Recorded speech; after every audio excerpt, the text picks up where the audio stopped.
ఉత్తమాటలు చెప్పే రేవంత్ రెడ్డి తెలంగాణలోన 420 అవునా కాదా? 420 నా కాదా?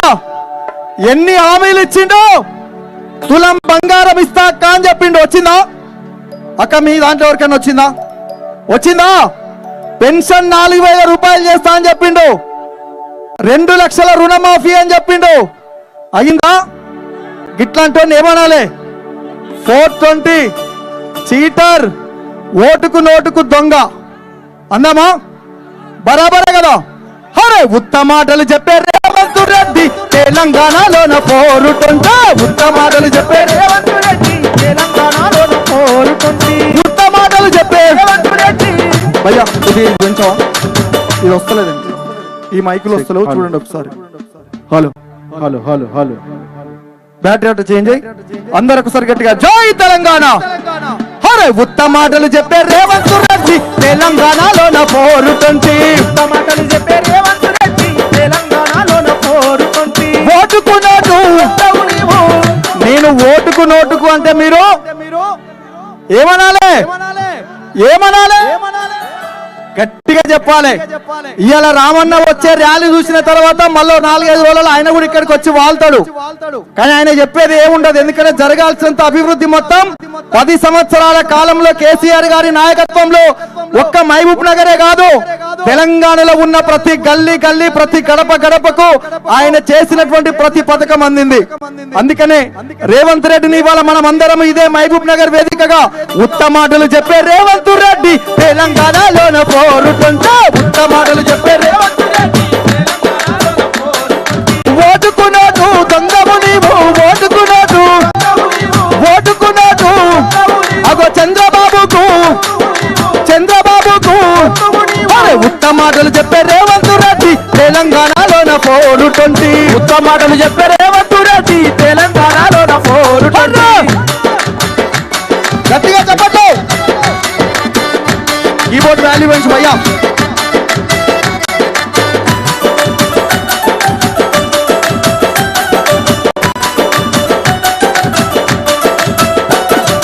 ఉచిత బస్సని పథకాన్ని తెచ్చావు, అమ్మల కాలకు కొట్లాట పెట్టావు, ఉచిత బస్సు అని పెట్టిండు. వాళ్ళకు ఉచిత బస్సు కానీ మన కాంచి అంతకు 3 ఛార్జీలు గుంజిండు. అవునా? ఒకప్పుడు ఉప్పల్ నుంచి మా ఊరికి పోవాలంటే 123 రూపాయలు ఉండేది, ఇప్పుడు 300కి చిల్లర అయింది. మరి ఇదేం చక్కదనం? ఏమన్నా ఉందా? అగో ఉచిత బస్ అని పథకాన్ని తెచ్చావు, అమ్మల కాలకు కొట్లాట పెట్టావు, 2 లక్షల రుణమాఫీ అన్నావు, రైతన్న బలకేమో ఉరితాడు వేసావు. ఉత్త మాటలు చెప్పే, దొంగ మాటలు చెప్పే, తీట మాటలు చెప్పే, మాయ మాటలు చెప్పే, లంగ మాటలు చెప్పే రేవంత్ రెడ్డి తెలంగాణలోన 420. ఉత్త మాటలు చెప్పే రేవంత్ రెడ్డి తెలంగాణలోన 420. ఓటుకు నోటు గట్టిగా, నేను ఓటుకు నోటు అంటే దొంగవు నీవని గులాబీ జెండాలెత్తి మళ్ళొక్కసారి రేవంత్ రెడ్డి గారికి గట్టిగా సవాల్ విసిరాలి ఇక్కడ నుండి. ఓటుకు నోటు దొంగవు నీవా, ఓటుకు నోటు చంద్రబాబుకు తొత్తు అని ఎందుకు అంటున్నామంటే, సంక్రాంతి పండుగకు టోల్ గేట్లు మొత్తం ఎత్తేసిండు, ₹1 తీసుకోకుండా. రేపు సమ్మక్క సారక్క జాతరకు చేస్తావా? రేపు మా దసరా పండుగకు, బతుకమ్మ పండుగకు చేస్తావా? నువ్వు వచ్చిన కాంచి 2 బతుకమ్మలు అయిపోయినాయి, 2 దసరాలు అయిపోయినాయి, మరి ఎందుకో చేయలేదు. అందుకే చంద్రబాబుకు తొత్తువు కాబట్టే కృష్ణా నది మీద మనకున్న వాటాని వదులుకొని భీమవరంలో ఉన్నటువంటి అల్లునికి నీళ్లు పంపించడం కోసం ఈ రోజు రేవంత్ రెడ్డి అక్కడ వాళ్ళ కాళ్ళ కాడ భజన చేస్తున్నాడు. అందుకనే కాంగ్రెస్ పాలన ప్రజలను ముంచే పాలన, 2 ఏండ్ల పాలన ఇళ్లను కూల్చే పాలన. కాంగ్రెస్ పాలన ప్రజలను ముంచే పాలన, 2 ఏండ్ల పాలన ఇళ్లను కూల్చే పాలన. అర్థమవుతుంది కదన్నా? కాంగ్రెస్ పాలన ప్రజలను ముంచే పాలన. రేవంత్ రెడ్డి వచ్చిన కానుంచి ఒకవైపు చెక్ డ్యాములు కూల్చుడు, ఒకవైపు కాళేశ్వరాన్ని కూల్చుడు, మరొక వైపు హైదరాబాద్ లో ఇండ్లను కూల్చుడు తప్ప ఏమన్నా చేసిండా? కట్టింది లేదు, కట్టిన వాటిని కూల్చుడు తప్ప. అందుకనే ఈ 2 ఏళ్ల పాలనలో కాంగ్రెస్ పాలన ప్రజలను ముంచే పాలన, కాంగ్రెస్ పాలన ప్రజలను ముంచే పాలన, 2 ఏళ్ల పాలన ఇళ్లను కూల్చే పాలన, 2 ఏళ్ల పాలన ఇళ్లను కూల్చే పాలన. ఇది దోపిడి పాలన, దొంగల పాలన, ఇది దోపిడి పాలన, దొంగల పాలన, ఇళ్లను కూల్చే పాలన. కాంగ్రెస్ పాలన ప్రజలను ముంచే పాలన, కాంగ్రెస్ పాలన ఇళ్లను కూల్చే పాలన, కాంగ్రెస్ పాలన ప్రజలను ముంచే పాలన, కాంగ్రెస్ పాలన ఇళ్లను కూల్చే పాలన. గట్టిగా చెప్పండి.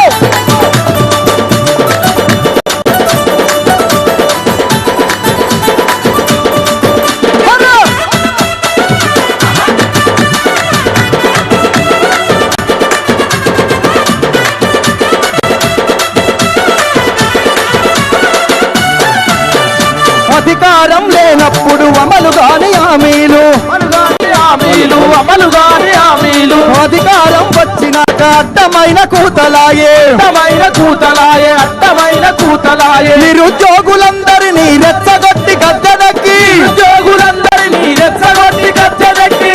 రేవంత్ రెడ్డి చేసింది ఏం లేదు.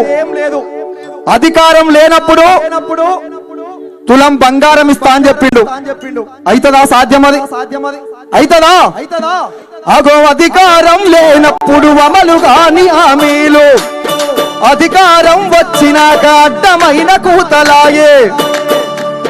నిరుద్యోగులందరినీ రెచ్చగొట్టి గద్దెనెక్కి.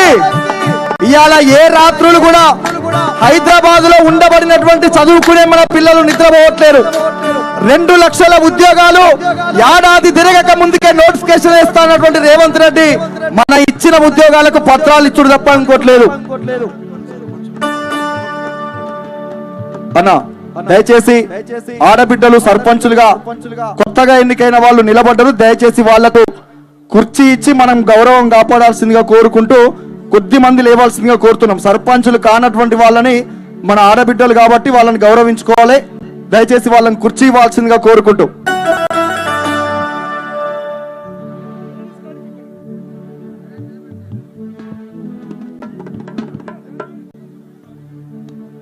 దయచేసి అక్కడ ఎంట్రీ దగ్గర ఉన్న వాళ్ళు ఇటువైపు రావాల్సిందిగా కోరుతున్నామన్నా ప్లీజ్. అక్కడ ఫ్లెక్సీల దగ్గర హోర్డింగ్స్ దగ్గర ఉన్న వాళ్ళు ఎవరు కూడా అక్కడ నిలబడొద్దు. అది రామన్న వచ్చేటువంటి ఎంట్రీ కాబట్టి దయచేసి వచ్చిన వాళ్ళు ఇటువైపు కూర్చోవాల్సిందిగా కోరుతూ తెలియజేస్తున్నాం. మరికొద్ది